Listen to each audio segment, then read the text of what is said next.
troisième partie bi mu doon la nga xam ne ça me tient à cœur parce que damay doomu Casamance ndem juddoo ma fa màggeewu ma fa et tout mais doomu Casamance la te dama fa dem fekkee fa lu bëri li nga xam ne ci ay violence ci ay exaction ci ay injustice donc su ma toogee tey en 2022 ñi may wax di ma indil ay waxu rebelle di ma wax ay waxu terrorisme je vais alerter n'en déplaise à certains dinaa wax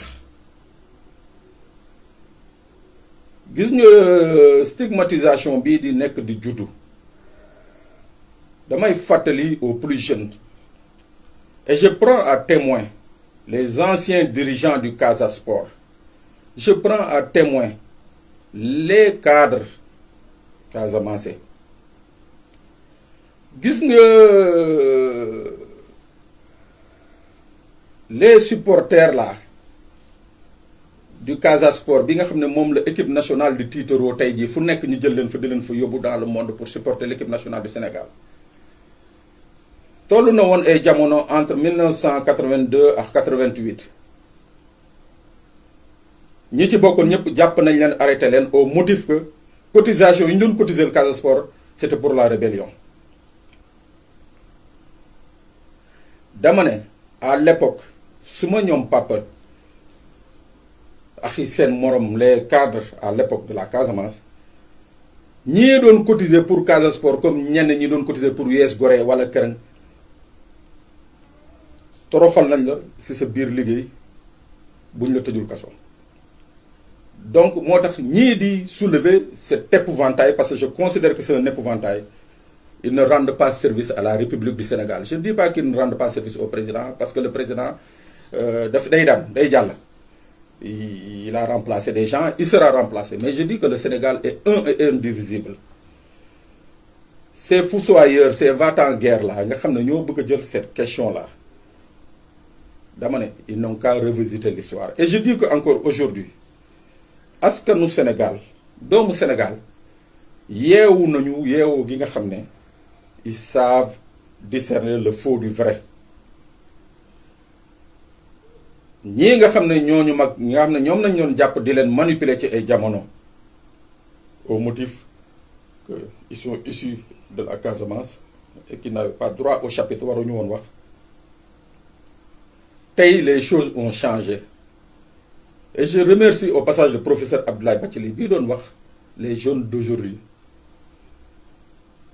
devront se battre avec les moyens qui sont à leur disposition ñoom seeni jamono yeneen moyens la woon moyens yi nga xam ne moom la jeunes yi yore c'est des moyens encore beaucoup plus expansifs et beaucoup plus concrets mooy tey jii ce support là bi nga xam ne moom laa taxaw di wax jaaruma ci télé jaaruma ci rajo maa ngi nii di wax ak yéen et plusieurs milliers de personnes suivent et entendent li may wax. Donc, il faut que cette manipulation-là, il faut que ça cesse. Manipulation, il faut que ça cesse. Il faut que les gens comprennent que ce qui se passe en Casamance, c'est un problème sénégalais, c'est pas un problème casamancé, c'est un problème sénégalais. La preuve, moi, je suis armée sénégalaise, armée Sénégal. Ce n'est pas un problème casamancé, c'est un problème sénégalais qui se déroule en Casamance. Il faut qu'on ait le courage de le dire. Il faut qu'on ait le courage de le dire. Maintenant, les politiciens, ils savent que il faut que nous leur barrions la route. Nous, on ne doit pas laisser leur discours prospérer. Parce que nous, ce sont ceux-là qui ne vivent que par la sueur des Sénégalais. Ils sont incapables de produire quoi que ce soit. Nous, ces Sénégalais,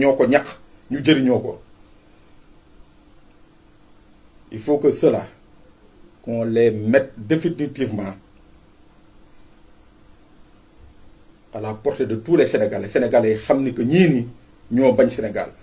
Si depuis 1960, ce pays ne décolle pas, genre des discours tendancieux, des discours ethnicistes, des discours extrêmement dangereux, dérivants et dérapants, nous, tey jii ñoo dellu si waat au motif que ils combattent un adversaire politique. C'est leur querelle, c'est leur problème. Ñun Sénégal li ñu ñor mooy sunu Sénégal sunu réew Sénégal parce que sunuy carte d'identité comme je le dis encore Sénégal lañ ci def defuñu ci Casamance defuñu ci Fouta defuñu ci Diourbel Sénégal lañ ci def.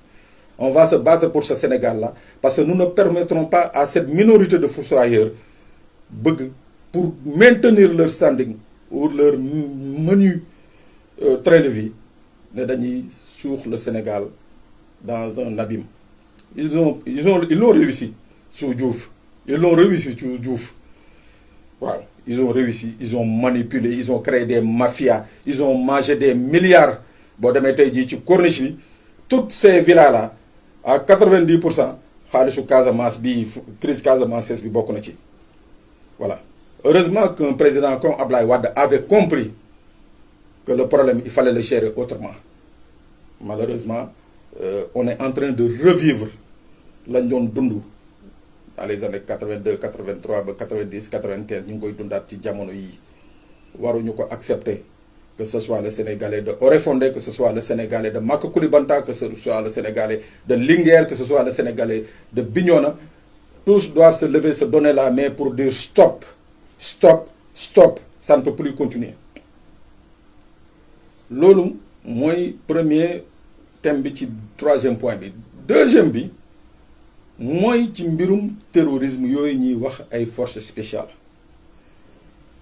Quelque part je me dis que man ñii ñu jiite sax bëgguñu Sénégal terrorisme ni mu mettee ni mu dangereux ci àddina bi ñuy jël ñun suñu bopp ñun suñu réew ñun suñu bopp ñuy def l'apologie du terrorisme maanaam ñun suñu bopp sax ñoo naan waa bitim réew bu leen fi ñëw bu leen fi dugal dërëm bu leen fi def dara parce que dëkk bi dafa am ay terroristes mais c'est extrêmement dangereux et c'est aberrant quand des dirigeants peuvent se rabaisser à ce niveau.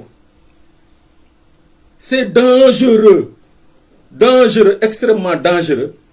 Ñu mëna taxaw baye ay nit ñuy comploter di tek ay plans et stratégies pour terrir l'image du Sénégal. Voilà ceux-là qu'on devrait poursuivre pour atteinte à la sûreté de l'État. Parce que voilà ces gens qui naviguent contre les intérêts de l'État du Sénégal. Tay ku fi waroon investir dootoo investir. Tay ku fi waroon ñëw en tourisme doo fi ñëw en tourisme. Pourquoi? Parce que c'est des voies autorisées de l'État du Sénégal. ñoo ne que le Sénégal est victime ou bien est potentiellement victime de bandes terroristes. C'est honteux. C'est honteux. On peut se battre politiquement, on peut se battre par les idées. Ça était toujours le cas. Mais yenn yi waruñu accepter ñu koy souffrir des Sénégalais. Et par rapport à cette bande-là bi ñu arrêté nu mu tuddati encore force spéciale. Je dis tantôt, partout au monde, les plus grands menteurs, les plus grands manipulateurs, tu les retrouves dans les services de renseignement. ñooñu ñoo mën a taal dëkk ñoo mën a dugg ci goudron génn weex tàll et rarement ils disent la vérité au président de la République waxuma fii Sénégal de fépp laa wax moo tax partout dans le monde les gouvernements se sont arrangés pour avoir non pas un contrôle sur les services de renseignement, mais pour avoir un contrôle sur les renseignements donnés. Parce que pain ou nañuy def waaw la ñuy wax boo demee ba ci biir doo ko fa fekk may fàttali fii nañ fi créé woon l'histoire des armes libyennes sous Abdou Diouf bëgg taxal Ablaye Wade. Ils en ont créé des histoires ici dans ce pays. Le temps ne nous permet pas de revenir sur tout ça. Ma ne boo leen di fàttaliku bu baax a baax. Su dee dañu bëgg a lutter contre le terrorisme dans ce pays, je le répète encore, le Sénégal n'a qu'à lutter contre les risques liés au terrorisme. Parce que menaces yooyu ñuy wax soo demee dans les organisations qui traitent du terrorisme les indices qui concernent le Sénégal sont très bas très bas.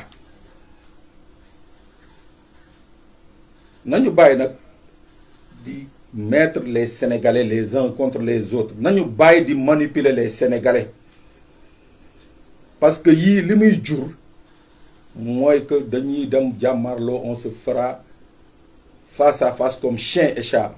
Non, et ça, ce peuple sénégalais est beaucoup plus mûr et ne tombera pas dans ce piège-là.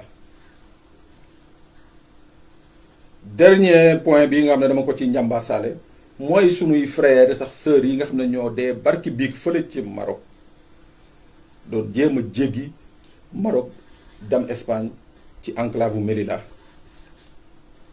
ñi gis ni fa gendarme marocain yi ak policier espagnol yi boom laa la wax rey gu ñaaw nos frères et sœurs parce que simplement ñooñu dañ jógoon dans le désespoir parce que sunuy njiit mënuñu leen offrir kaasu café ñu ne woon dañ koy uti béréb sàngam ñooñu nañ fa rey bañ leen reyee ba tey jii président Sénégal di président Union africaine déggaguñ ko mu tweet ndax moom nag tàmm na moom bu dara amee rek mu tweet surtout bu amee France bu amee lu naqari France mu tweet xaju Macron bu dee mu tweet et tout mais bi yoon ba léegi déggaguñu ko mu ñaxtu man nag dama koy ñaan neewuma ko mu ñaxtu mais dama koy ñaan mu massawu njaboot yi nga xam ne ñoo ñàkk seeni doom foofu waaw may wax nag ni que ñun Afrique amuñu problème mu immigration déedéet Europe moo am problème immigration fay ñu ñun Afrique à travers le Frontex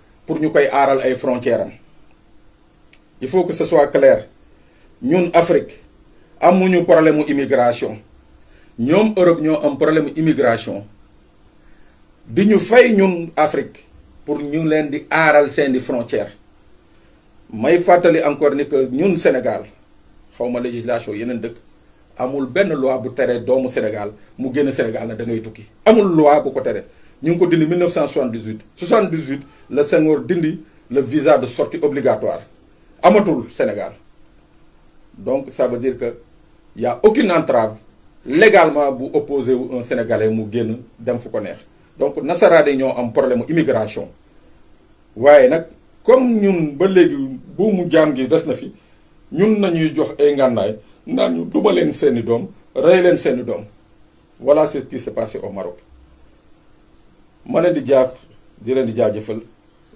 kontaan ci yéen di leen ñaanal jàmm ak salaam di ñaanal réew mi jàmm ak salaam di ñaan ñi nga xam ne amuñu benn dessein lu dul nërmel Sénégal yàlla na yàlla gàkkal seen pexe ma leen di jox dig daje ci yeneen i jamono ci jataay bi nga xam ne mooy seen page favori Atlantique Actu ma leen di wax nag abonné wu leen ci page bi abonné ci page YouTube Atlantique TV ça va nous permettre comme je l'ai dit régulièrement ñuy def ay direct mun di jox ko maa ngi leen di joxaat dig daje di leen jaajëfal jërëjëf.